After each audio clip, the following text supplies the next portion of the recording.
Cet exercice de probabilité porte sur une loi uniforme. On vous demande d'abord de calculer une probabilité puis son espérance. Ce sont deux questions attendues sur le sujet et elle ne devra vous poser aucun problème si vous avez vu les vidéos sur la loi uniforme.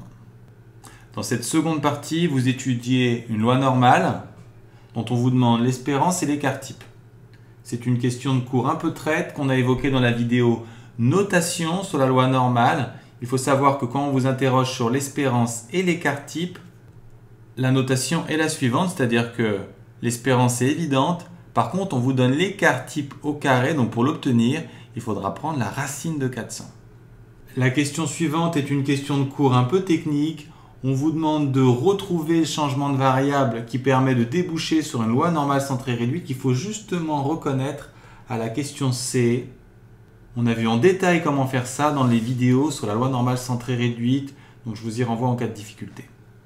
Enfin, le calcul de la probabilité pourra se faire avec la loi normale centrée réduite qu'on a obtenue avec le changement de variable ou avec la loi normale de départ, et ce calcul ne devrait pas poser de problème. Question 1. On a affaire à une loi uniforme qui prend des valeurs sur l'intervalle 20-120 et on nous demande la probabilité que les 4 joueurs soient réunis au bout de 60 secondes, c'est-à-dire en moins de 60 secondes. Pour calculer une probabilité sur une loi uniforme, on l'a vu, le plus simple est de commencer par tracer un intervalle sur lequel on indique la valeur minimale, la valeur maximale et la zone sur laquelle on veut se trouver.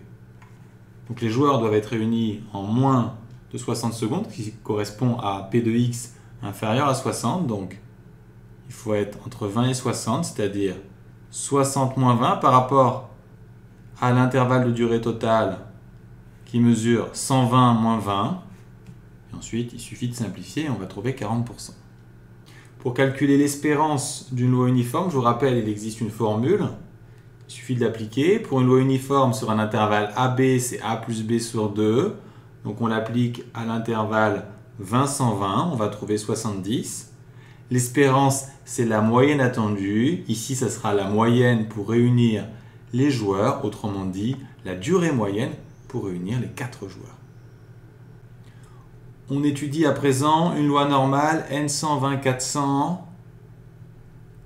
120 correspond à l'espérance, 400 à l'écart type au carré. Donc l'écart type va être obtenu en faisant la racine de 400. Donc pas de problème pour l'espérance et racine de 400, on obtient 20. On peut d'ailleurs remarquer qu'on retrouve le 20 dans la question suivante et c'est cohérent puisque l'on sait que quand on effectue un changement de variable qui mène à une loi normale centrée réduite, on enlève l'espérance et on divise par l'écart type. Pour finir, on vous demande la probabilité que la partie dure entre 90 et 180 minutes. Vous avez deux possibilités. Soit vous utilisez la variable J qui suit une loi normale, d'espérance 120 et d'écart type 20, et vous terminez à la calculatrice. Soit vous utilisez la variable X qui suit une loi normale centrée réduite. Dans les deux cas, vous allez trouver ce résultat en travaillant à la calculatrice.